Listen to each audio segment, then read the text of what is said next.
Hi Stampers, it's Lisa with Queen Bee Creations here with today's live class. We're going to be making an adorable card.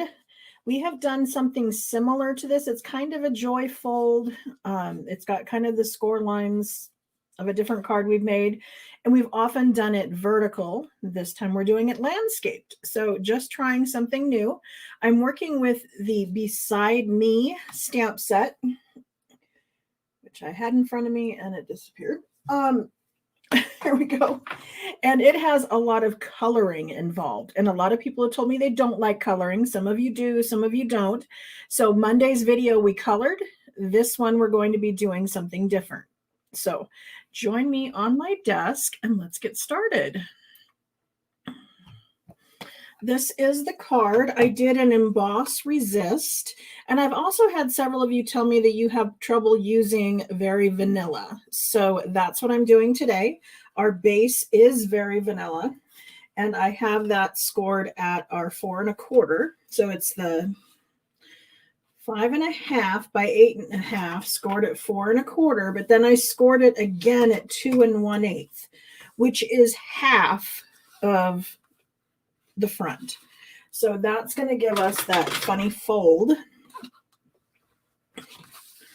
to our base. And I'm using the thick Very Vanilla for this part, and then for the layers I'm going to use the thin. I like using the thicker for our base because it gives it more stability and makes it feel more high quality, but I like the weight of our regular Very Vanilla and also the smoothness of it. The smoothness is much more evident on our basic white and our Very Vanilla, and that's because those are the layers we most often stamp onto, and we want the best impressions from those. So if you've ever compared what you can get out there at the big box store versus what we get at Stampin' Up, you have to agree that ours just gets a better, crisper image. So I'm going to do this one again in Pecan Pie. This is one of our new colors.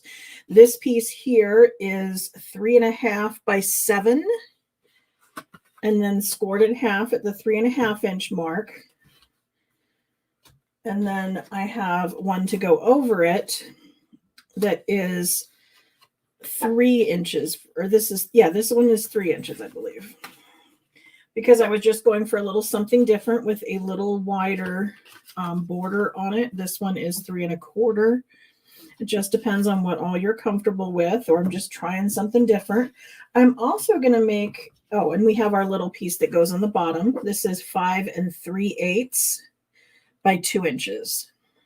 So that's a really great way to make use of a 6 by 6, is to do 2-inch strips.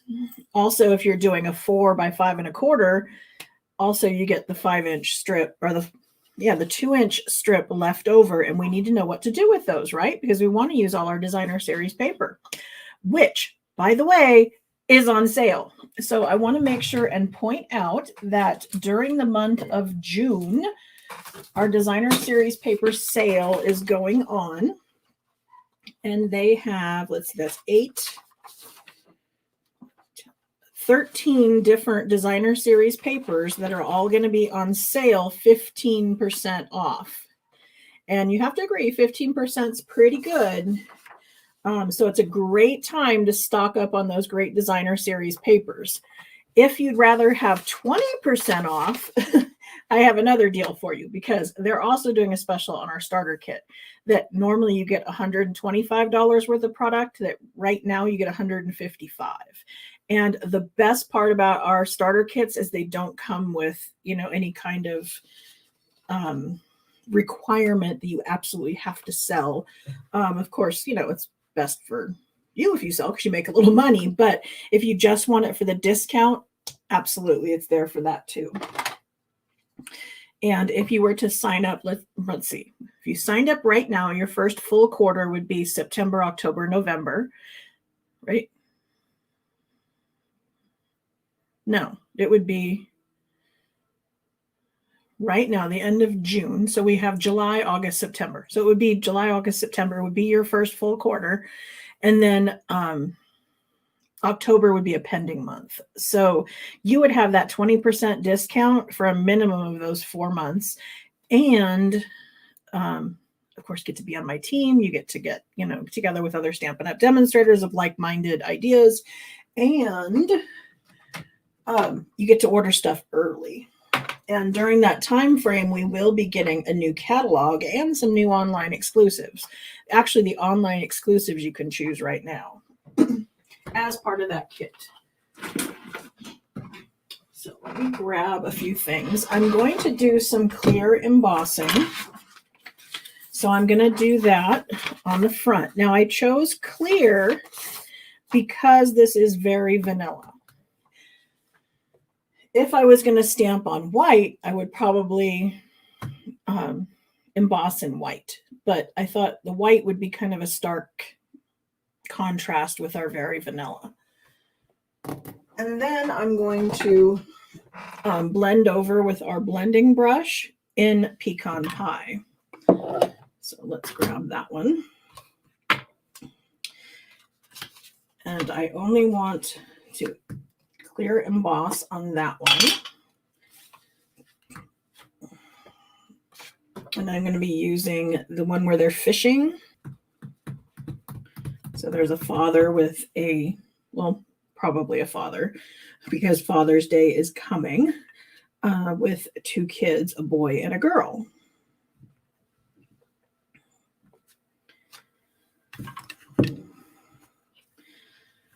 And I probably should have used my embossing buddy, but of course it's not right here on my desk, so I don't have that handy.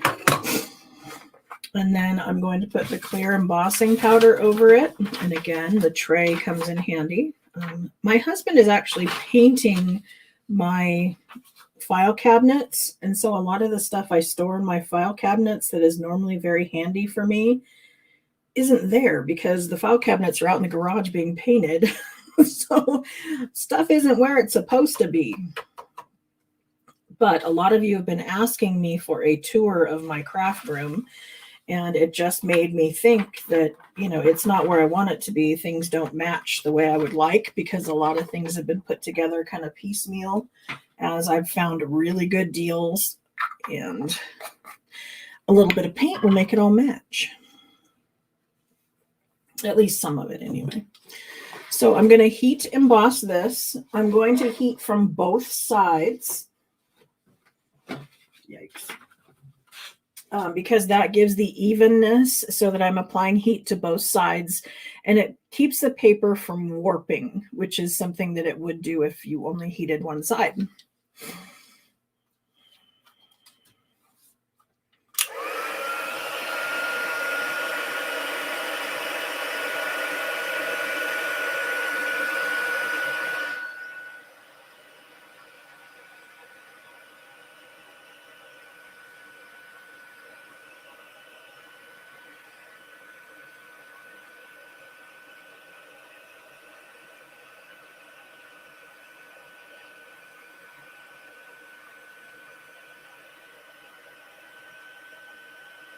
There it goes.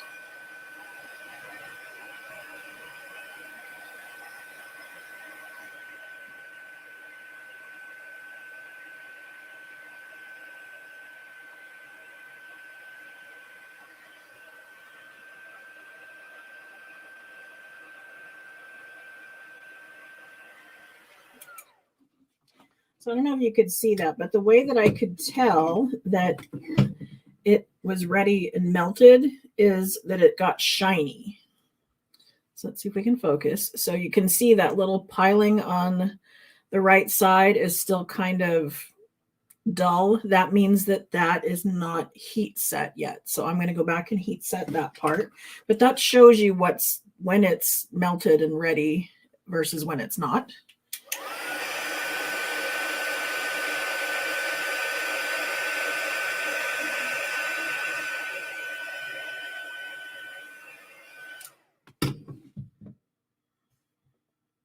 So here we go. Focus. Come on. Okay, now that little section's shiny. So now we're all set. I'm going to give that just a minute to cool off a little bit before we start messing with our blending brushes. Have you all done heat embossing before? I know it's not something I do a lot of because of the noise of the heat tool, but it is a really cool effect, and it's easy to do, easier than people think it is. I use the little reverse tweezers when I hold the paper. These are part of our embossing kit. It keeps me from burning my fingers because that heat gun can get pretty hot. But then we're ready to start putting our card together. So let's come back here. Like I said, while that cools off, we'll start assembling other things.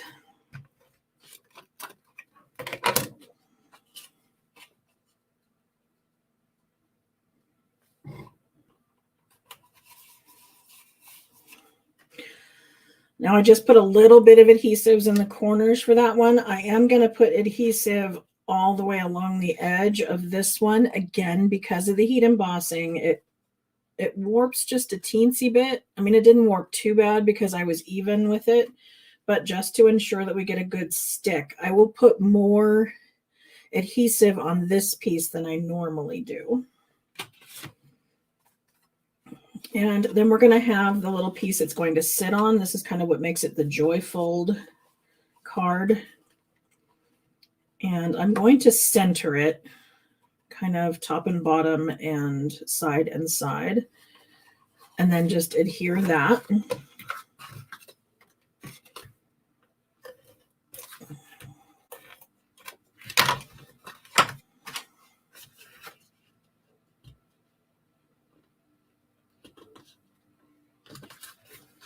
Okay, and then that's gonna, one piece will go on the inside, one will go on the outside. Again, we want to be sure to use our bone folder so it's nice and flat.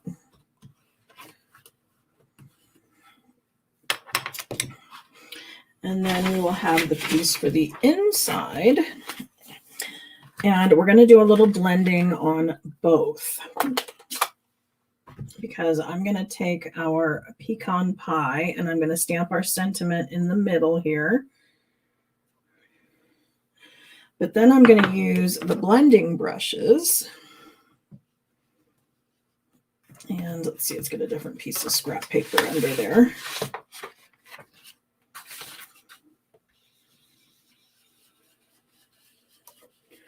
And I'm just kind of doing the edges on this one. This can also be done with a sponge dauber, but I'm using the blending brush. I started off because I don't know if you can tell, but that's kind of a harsher, like when you first set down, it's got a harsh edge to it, and we want things to be nice and smooth. So, I mean, there's a little more harshness there than I would like, but not as bad as over here. And because of that, I'll just make the four corners darker and make like we did it on purpose, right? There's always ways to get beyond that. Okay, so this one I'm going to do in the middle. So again, I want to be sure I'm kind of starting over here till it's kind of going smooth, and then I'm going to bring it in. I'm going to start with a light touch and then start pushing down a little more, because we can always add more, but you can't take it off.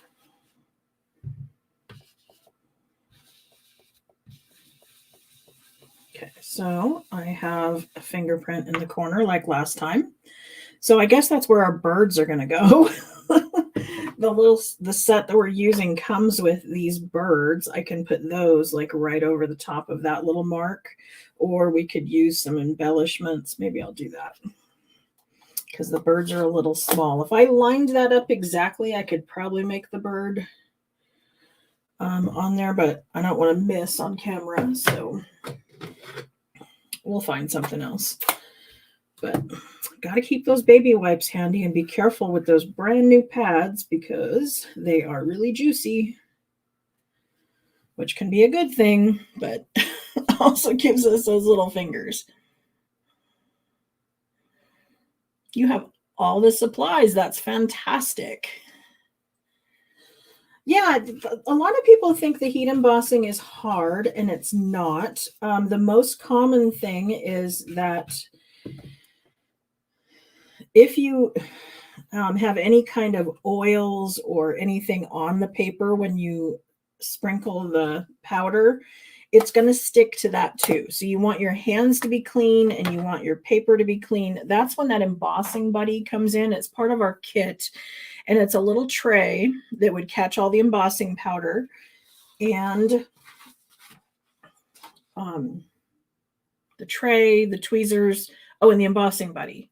And the embossing buddy is basically something that gets rid of the static on the paper and gets rid of any oils or excess, anything that would grab the powder, because we only want the powder to go where we want it to go. And that's why we're using the Versamark ink. The Versamark ink stays sticky longer than our traditional inks.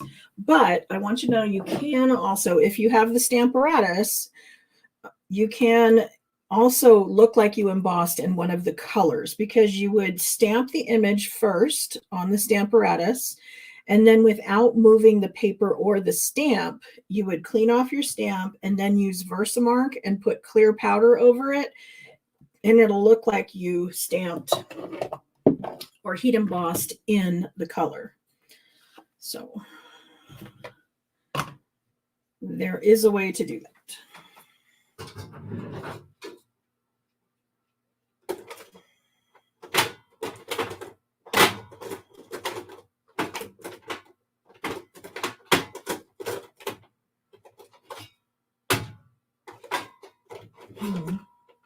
Checking out my drawer to see what I have that will go with this. And I kind of don't have anything in that pecan pie color.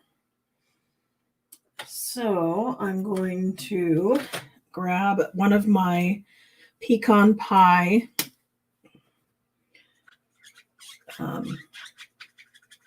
Stampin' blends, and then I'll be able to change the color of my basic pearls. I know they've been offering pearls in like all different kinds of colors, and that's great, and it's probably nice and easy, but I always buy the white ones and then change them to whatever color I want with the blends. I've also now added the blend labels. I don't know if you've seen this, but there's a label on the end that says this is the Pecan Pie Dark. That the entire set of labels is for sale in my store. And it includes all of our current colors of blends, but they've also got them for the retired colors. So if you have any prior ones, you have a label for that. And if you don't, then you don't need them. But better to have stuff and not need it than to need it and not have it, right?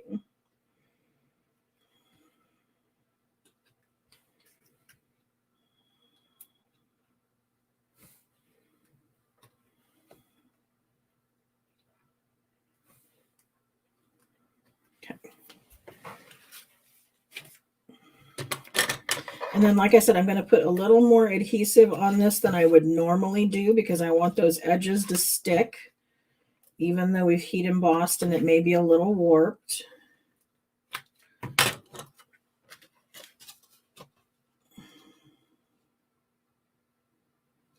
And that's going to go right there. And then that other one is going to go inside.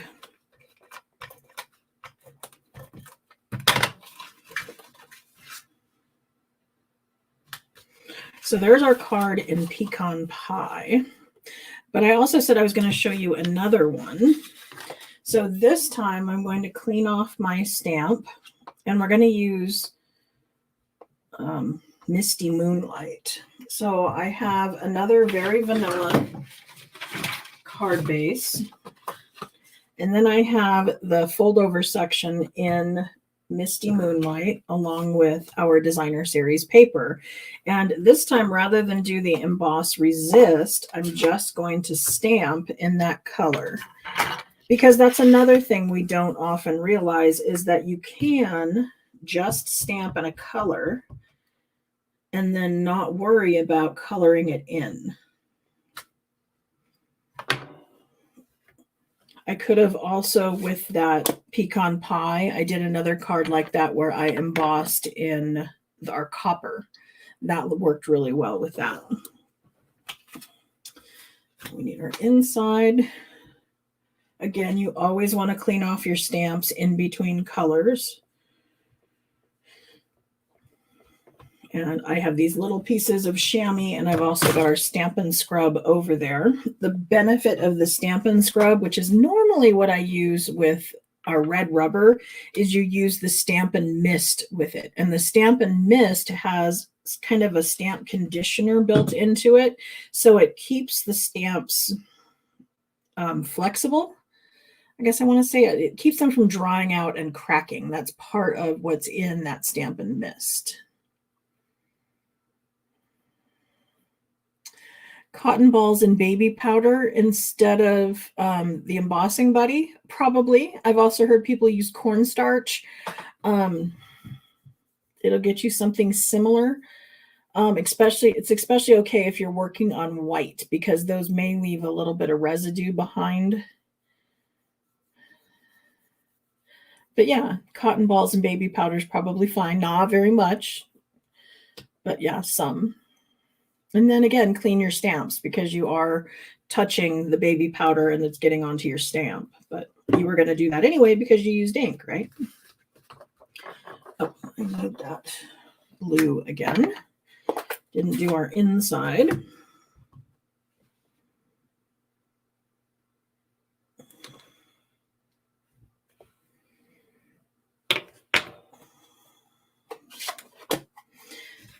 Oop. Can't get to thinking and so all funny. So I don't want the brown one. I have another blending brush that I use with my blues. I have 6, 12, maybe 15 blending brushes over there, but I kind of designate one to each like color grouping.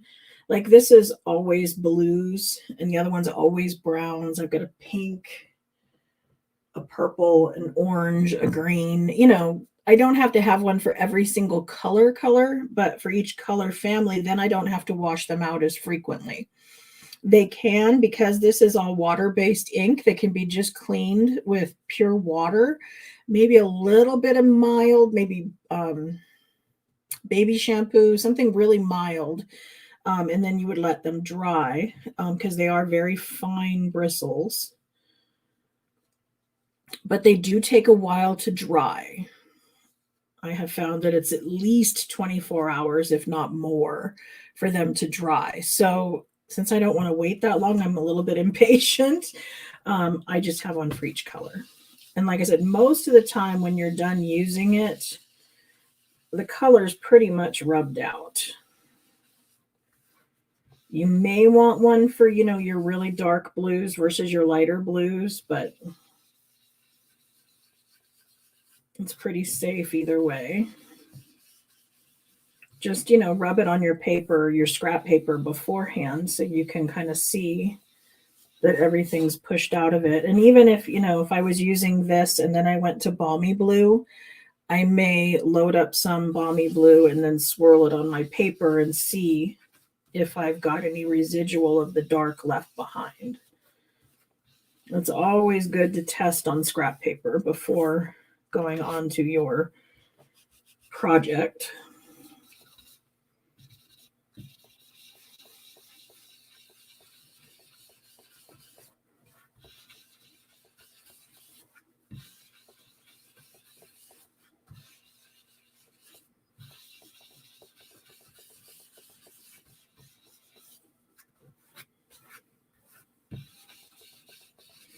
I also always spin my paper, whether I'm fussy cutting or I'm sponging an edge or anything. I always try to keep my hand in a comfortable position and then spin my paper.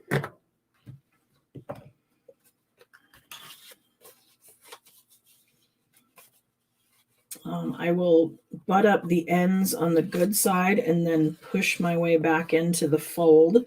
That helps me keep my edges square.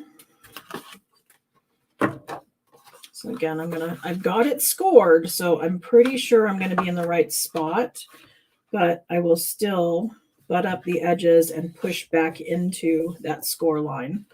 It's also good to do that on your trimmer because because it's got this lip down here, you can set your cardstock in there and push it together.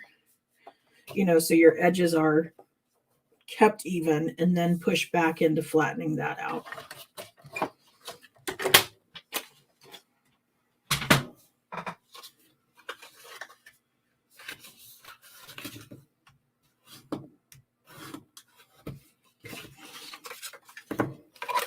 So now we're ready to put this one together.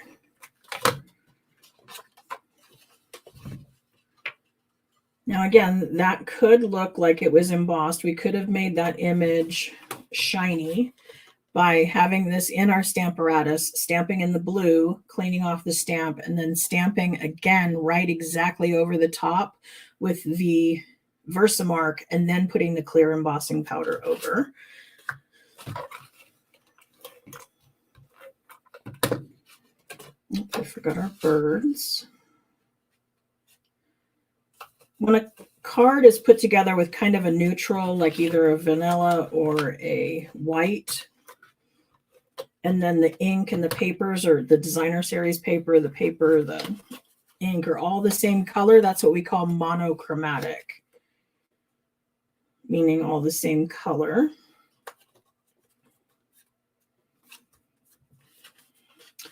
And sometimes I will do like a set of cards. Well, I'll do one in, several different colors and then have a set that all goes together.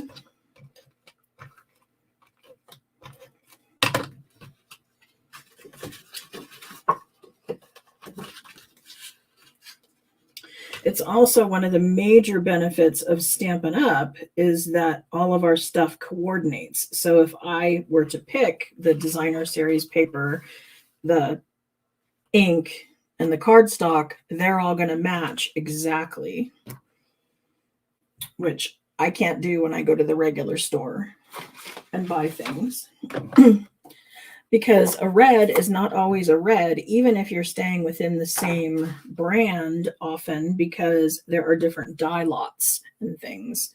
Whereas Stampin' Up! Goes out of their way, because color coordination is one of their main issues, is that they make sure that everything is exactly the same. So there is our Father's Day card, and it can fold up flat, fit into our A2 envelope, and also stand up on its own. So there is our card. Thank you for those of you who remembered to put in hashtag Prize Patrol.